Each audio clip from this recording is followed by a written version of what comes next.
በዚህ እድሜው ለልጅ አባት ስታሳጣው ምን አስበ ነው ብዬ ከእግዚአብሔር ጋር ሁሉ በጣም ኮንፍሮንት ማረግበት ታይም ነበር። ሁሌ የልጄና የሱን ክርስትና ስም እያነሳው ጸሎት እያረኩ ነው ማልፈውና ለ2 ዓመት ከለቅሶ በኋላ እዛ ቤተክርስቲያን አልሄድኩም ነበር። የመጀመሪያዬ ነው ላይክ ግሪፍ ላይ ብቻ የሚሰራ ካውንስለር አይቻል አቅም እንግዲህ በኔ ኤክስፒሪየንስ ሐዘን ላይ ያንን ሰው የምትወጁን ሰው ብቻ ሳይሆን የምታጩ ፖዚሽንሽንም ነው ሰው ማያበረታ ነገር እየተናገረ እንዲበርቺ ይላል።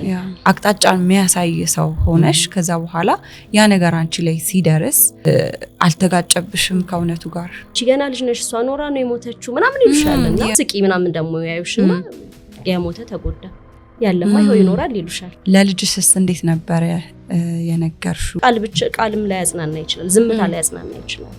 በጣም ሄልዚው ደግሞ እሱ ነው። በጣም አንድ ቲክቶክ ቪዲዮሽ ላይ ሀዘንን ጊዜ ካልሰጠ ነው አድፍጦ ይጠብቀናል ብለሻልና ምን ማለት ነው? የበላን እየጠጣን ምናምን ያን ነገር ጨርሰን እማማን የገደለው አለ።